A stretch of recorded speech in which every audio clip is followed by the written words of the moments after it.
Welcome back to Bookish Mind, where we continue our deep dive into Napoleon Hill's Think and Grow Rich. Today, we're in Chapter 2, Desire, the starting point of all achievement. Hill shows us that nothing happens without a burning desire, a desire so strong that it becomes a dominant obsession. That really is the bedrock, isn't it? Hmm. Right after setting the stage that thoughts are things, he jumps straight into this. Hmm. Not intellect, not connections, not even knowing the how, Yep. just pure, intense wanting. And he's really clear from the get-go. This isn't just, oh, I wish I had more money or hoping things might get better someday. No, it's much stronger than that. He calls it what? A keen, pulsating, definite desire. It's got to be a consuming obsession. That's the term he uses. Right, that leap from just wishing passively to actively, almost aggressively desiring something. Yeah. That seems to be the core idea here. It is. It's the internal engine, the starting point for everything else. So our job today is to really pull apart what Hill means by this burning desire. We'll look at the stories he uses. Some are pretty amazing, actually. And then get into the practical stuff, the steps he lays out. Exactly. The step-by-step method he offers for turning this intense feeling into actual results. Yeah. How do you get from I wish to I will? That's what we're exploring. Okay, so let's start with that difference again. Wishing is passive. You hope maybe luck strikes. Hope's a bit better, maybe, Yeah. but still tentative. I hope this works out. Yeah. It doesn't have that driving force. But a burning desire, that's different. It's active, it's focused, it's specific. It kind of takes over, right? That consuming obsession idea. It directs your thoughts, your energy. Totally. It's the difference between looking at a travel brochure and, actually booking the flight, packing, and setting off, determined to get there no matter what. Yeah. It needs a clear target, and it demands you do something, even if the path isn't obvious yet. And the big story he uses to illustrate this, probably one of the most famous from the book, is Edwin C. Barnes and his quest to work with Thomas Edison. Yeah, this story has it all. Barnes shows up at Edison's lab in Orange, New Jersey, hopped off a freight train, looks like a tramp, apparently. He might have looked rough, yeah, but Hill makes a point about his thoughts. Says he had the thoughts of a king. His appearance wasn't the important part. Exactly. Because he wasn't there asking for a handout or just any job. He had this incredibly specific goal right from the start. He didn't just want a job with Edison. He wanted to become Edison's business associate. That was his obsession. Not just any position, not just earning a wage. He wanted to be in business with the guy, the greatest inventor of the time. That definiteness is huge, isn't it? It wasn't vague like, I want to work for someone great. It was business associate with Thomas Edison. Laser focus. Absolutely. Gave his desire incredible power. He knew exactly what he was aiming for. And then there's his willingness to start, anywhere. He got offered a really basic job, right? Low pay, hard work. Menial labor, basically. Yeah. But he took it. Why? Because he was content just to be in the environment. He saw it as a foot in the door, a chance to take one step towards that ultimate goal. Just being near the action, near the possibility. That's insightful, I think. Many people would have seen that low-level job as beneath their big dream and just walked away. Right. This isn't what I came for. But Barnes saw it strategically. This gets me closer, puts me in the orbit. It's a necessary first move. And then comes the real test, the waiting. How long was it? 5 years. Hill emphasizes this. 5 years. With absolutely no promise, not even a glimmer of hope that he'd ever reach his goal. Imagine that. 5 years doing basic work, seeing no clear path, getting zero encouragement that this crazy dream of being Edison's partner was even possible. Most people would have given up long before then. Yeah. So, okay, time for a reality check, moved on. Found something easier, scaled back the ambition. But Barnes didn't. And Hill says the reason was crucial. In his own mind, he already was Edison's partner from day one. That internal conviction, that mental reality he created, that's what kept him going through 5 years of nothing changing externally. That's fascinating, that internal state dictating the external persistence. It wasn't just hope anymore. It was like an internal fact for him. He basically willed it into existence in his own head first. And that level of commitment brings us to another key idea Hill pulls from this, burning all bridges behind him. Right. He didn't show up thinking, well, I'll give this Edison thing a try for a few months. Exactly. Or, I'll keep this job, but keep my eyes open for other opportunities. Nope. His mindset was, according to Hill, I'm here to go into business with Edison, period. And the kicker. I will burn all bridges behind me. I'll stake my entire future on getting what I want. He had to win or perish. That's the quote. No retreat possible. Like that story of the warrior burning the ships. Once you land on enemy shores and burn the ships, there's only one way out. Forward. Victory. That win or perish state of mind where there are no backup plans, no safety nets, Hill argues that's essential for achieving really big things. The desire is so intense it just eliminates failure as an option. You have to find a way. It makes you pause and think, doesn't it? Where are we? Maybe leaving our own boats unburned? Keeping those little escape hatches open, even subconsciously? How does that hold us back? Yeah, it's a challenging question. Is it prudence? Or is it really just a lack of full commitment, a different level of intensity required? Trying versus willing. Hill gives another powerful example of this kind of defiant desire. The story of Marshall Field and the Chicago Fire. Oh, yeah, that's a great one. So picture it. 1871, the Great Chicago Fire. The city's just devastated, buildings gone, businesses wiped out. And you've got these merchants standing there looking at the smoking ruins of their stores. What do? Well, for most of them, the logical thing, maybe the smart thing, was to cut their losses, leave Chicago, start over somewhere else, somewhere easier. Makes sense. Less risk, less pain, maybe. But Marshall Field, he stood there, pointed at the wreckage of his store, and basically said, nope, right here, on this exact spot, I'm going to build the world's greatest store. Doesn't matter how many times it burns down. Wow. That's not just rebuilding. That's a declaration.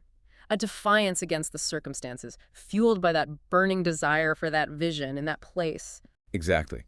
The easy path was leaving. His desire forced him to stay, and not just rebuild, but aim for the absolute pinnacle, right there on the ashes. And history shows he did it. The store became iconic, a towering monument, Hill calls it, to the power of that state of mind known as a burning desire. And Hill links it right back. He says the difference between Field and the merchants who left is the same difference between Barnes and all the other hopefuls working for Edison. It's that burning desire, that refusal to quit or take the easy way out. That's what separates the extraordinary achievers. So it circles back to the idea that wishing isn't enough. Hill flat out says almost everyone wishes for money once they understand its purpose. Right. But wishing gets you nowhere. It's passive. To actually accumulate riches, Hill insists you need to desire them so intensely it becomes an obsession. And importantly, that obsession needs a definite plan and persistence that just won't quit. That's the recipe. Okay, so that's the what and the why. How do you actually do it? How do you cultivate that obsession and make it work for you? This is where Hill gets really practical. He lays out these 6 definite practical steps, like a formula to turn that desire into actual money. Right, moving from the feeling to the tangible, giving that internal fire some structure. Let's walk through them. Okay, step 1. Fix in your mind the exact amount of money you desire. He stressed no fuzziness like I want to be rich or lots of money. Needs to be a specific number. Why? He hints there's a psychological reason he'll get into later, but even just thinking about it now, how can you aim for a target if it's blurry? Yeah, specificity gives it focus, a clear goal to work towards. Makes sense. Okay, step 2. Determine exactly what you intend to give in return for the money you desire. This is crucial. He slams the door on the something-for-nothing idea, says it doesn't exist in reality. Right. This forces you to think about value. What service are you providing? What product? What contribution are you making? It connects your desire to action and serving others, not just wanting stuff for yourself. Grounds it. Okay, step 3. Establish a definite date when you intend to possess the money. Again, with the definiteness. A deadline. And that's urgency, doesn't it? Turns a vague someday, maybe, into a project with an end date. Focuses the effort. Makes sense. Otherwise, it could just drift forever. Step 4. Create a definite plan for carrying out your desire. And, this part's key, begin at once, whether you are ready or not, to put this plan into action. 2 parts there. You need the plan, the blueprint, but just as important is starting now. Don't wait until you feel perfectly ready or conditions are perfect. That's often just procrastination in disguise. Imperfect action now is better than a perfect plan later. Exactly. Get moving. Okay, so you've got the amount, the return value, the date, the plan. Step 5. Write out a clear, concise statement that includes all of those first 4 steps. Put it down on paper. The act of writing it down makes it more real, more concrete. It's not just a fleeting thought anymore. It's a declaration. Holds you more accountable, even just to yourself. Right. And then step 6, this is the one that might feel a bit out there for some people. Yeah, this is the visualization part. Read your written statement aloud, twice daily. Once just before bed, once right after getting up. And here's the critical instruction. As you read, see, and feel and believe yourself already in possession of the money. That's the tricky bit, isn't it? Believing you have it before you actually do, it can sound like self-delusion or just wishful thinking. Hill saw that objection coming. He addresses it head on. He says, yeah, you might think it's impossible to see yourself with the money before you have it. But his answer ties it right back to the core idea. Here is where a burning desire will come to your aid. If you want it badly enough, if it's truly an obsession, Then convincing yourself you will acquire it becomes easier. The goal isn't magic. It's about programming your subconscious mind, saturating it with the goal so intensely that your thoughts and actions automatically start aligning with achieving it. you want it so badly you make yourself believe it's inevitable. That conviction then changes how you operate. He calls this developing money consciousness. Your mind is so full of the desire for the money, you can genuinely see yourself having it already. It's an internal certainty that starts shaping your external actions and perceptions. If you truly deeply believed, down to your bones, that you were going to hit that specific financial goal by that specific date, wouldn't you act differently today? Yeah, you probably would. You'd see opportunities others miss. You'd tackle problems with more confidence. That's the power he's getting at. And for anyone thinking, okay, this sounds nice, but a bit impractical, Hill reminds us where this came from. Right, this wasn't just his own idea. He says Andrew Carnegie started as a poor laborer, became massively wealthy, confirmed this method, and Thomas Edison apparently agreed these steps were essential for any major goal. And Hill clarifies, this doesn't require crazy hard labor for no reason or doing shady things or being some kind of genius. What it does require, he says, is enough imagination to see that getting rich isn't just luck or chance. It comes from thinking clearly, desiring strongly, planning definitely, and believing absolutely. You have to get yourself into that white heat of desire.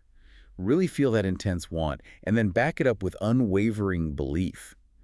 That internal fire is what makes the practical steps work. This whole idea connects to what Hill says about practical dreamers.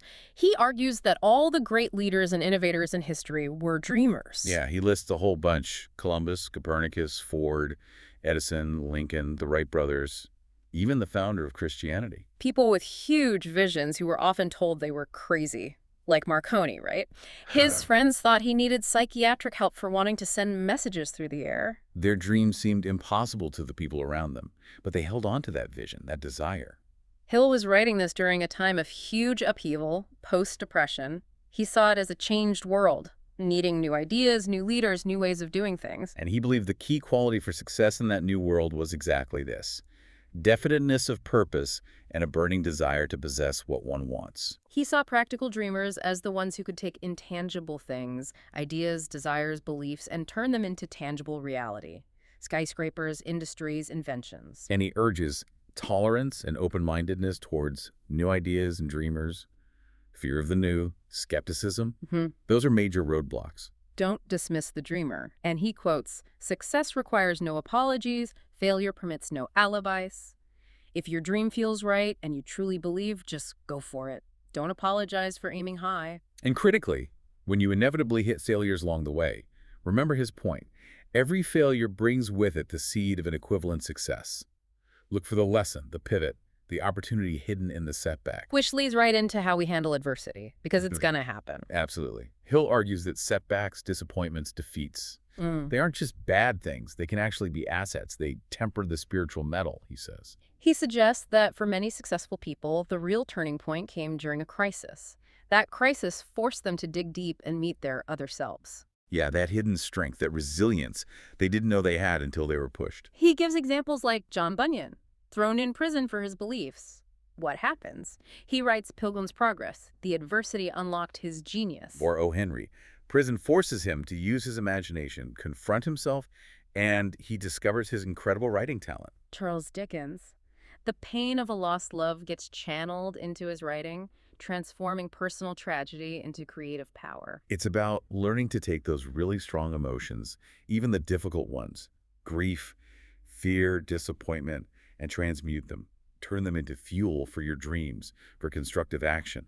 Setbacks are only roadblocks if you let them be, if you use them as excuses.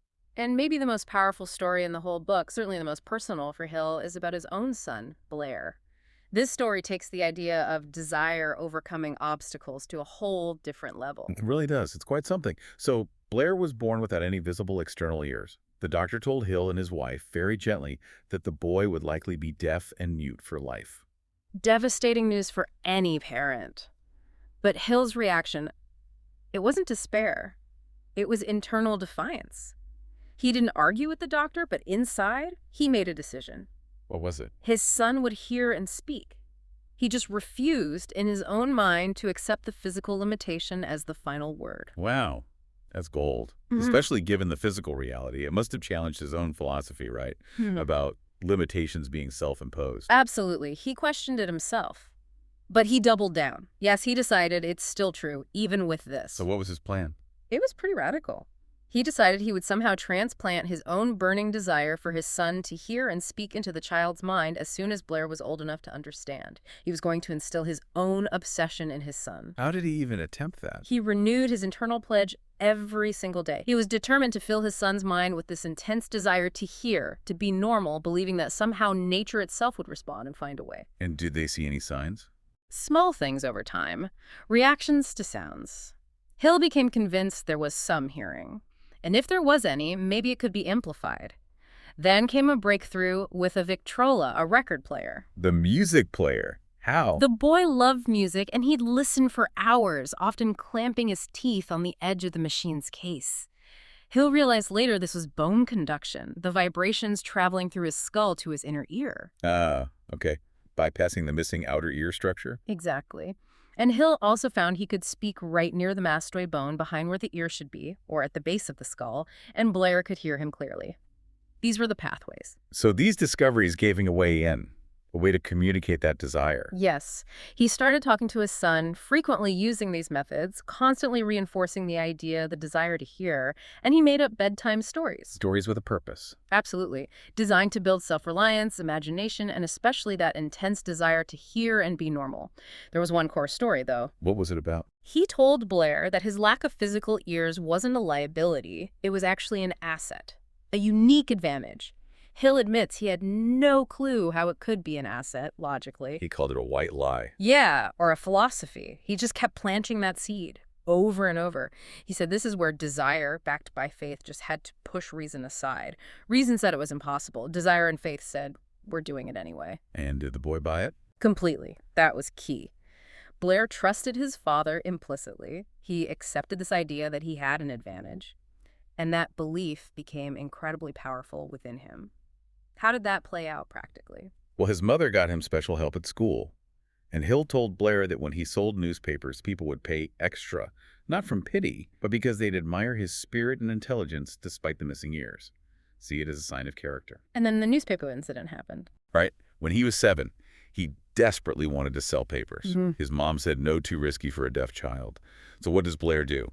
Climbs out the window, borrows money for the grocer, buys papers, sells them all, makes a profit, and falls asleep clutching his earnings. Wow. Initiative. His mother cried, terrified by the risk he took.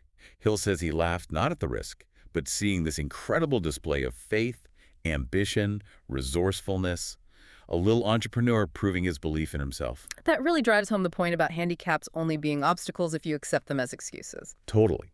And this refusal carried into his education. They insisted he go to normal schools, not schools for the deaf. And they refused to let him learn sign language. Why? Their burning desire was for him to live a normal life, interact normally. They stuck to that, even if it was harder. So years go by, he gets through school, college, still with limited hearing. Yes, relying on people shouting or speaking near his mastoid bone.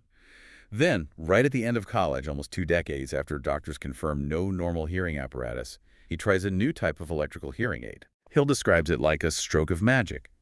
Suddenly, his lifelong burning desire for normal hearing became real. He can hear normally. Everything. Voices on the phone, professors, music, conversations. A changed world, Hill calls it. That's incredible, especially if medically it seemed impossible. Exactly. X-rays showed no clear path. Doctors couldn't explain it. Hill's take. The relentless planting of desire mixed with faith somehow prompted nature to build a bridge, to make it work through the technology available. Persistent desire paid off. But the story doesn't end there, right? The asset part. Right. Blair's thrilled with this new world of sound. He writes to the hearing aid company. They invite him to New York.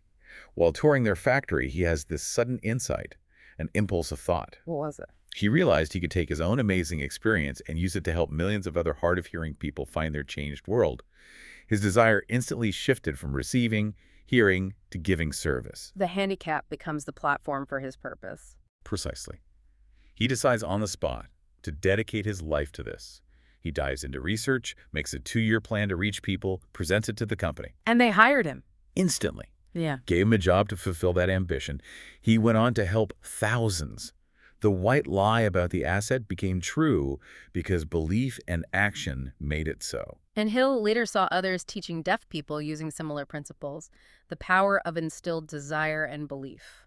It's an incredibly powerful story. Hill uses it to say, if intense desire backed by faith can seemingly influence even Mother Nature, how can mere human obstacles or opinions possibly stand against it? Nothing is impossible if the desire and faith are strong enough. Blair's story seems to be the ultimate proof for Hill. Mix faith with desire, communicate it relentlessly, and believe. And this isn't just for huge things like wealth or overcoming disabilities. Hill gives other smaller examples too, like Madame Schumann-Heink, the aspiring opera singer. Oh yeah, the one who got that brutal rejection. Brutal is right. The director basically told her she had the wrong face, no personality, she'd just give up and buy a sewing machine. Said she could never be a singer. He knew technique, maybe, but nothing about desire as an obsession. Exactly.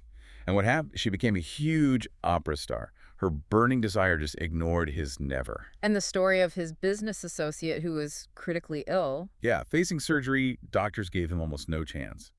But the patient himself was completely calm, telling people, don't worry, I'll be out in a few days. And he pulled through.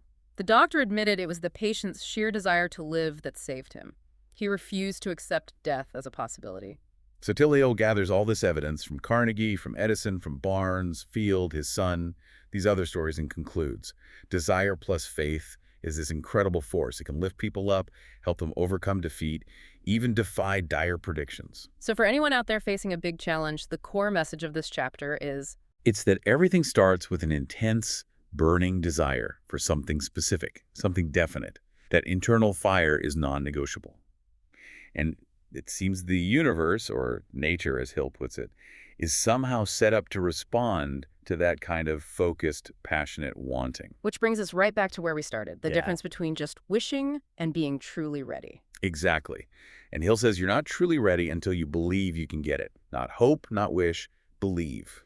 Belief is the key mental state, and you need an open mind for that belief to even form. Skepticism, rigid thinking, they block faith and belief.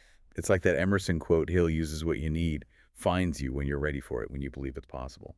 And those final lines from the poet he quotes, they really hit home. I bargained with life for a penny.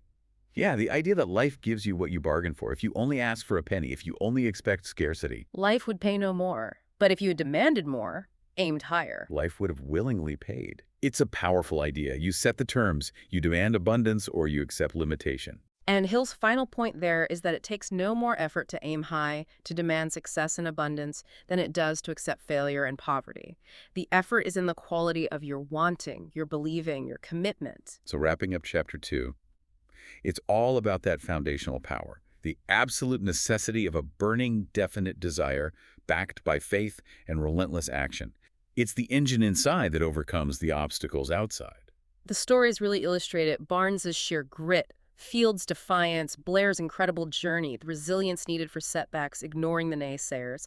It all points back to the power of that internal state. And the 6 steps provide a framework, a practical way to harness that desire, give it direction, and keep reinforcing the belief needed to achieve the goal. It really emphasizes our own agency, doesn't it? We're not just subject to circumstances. Our internal world, our desire, our belief is the primary creative force. Definitely. So the final thought to leave you with, reflecting on that poem, any wage I had asked of life, life would have willingly paid.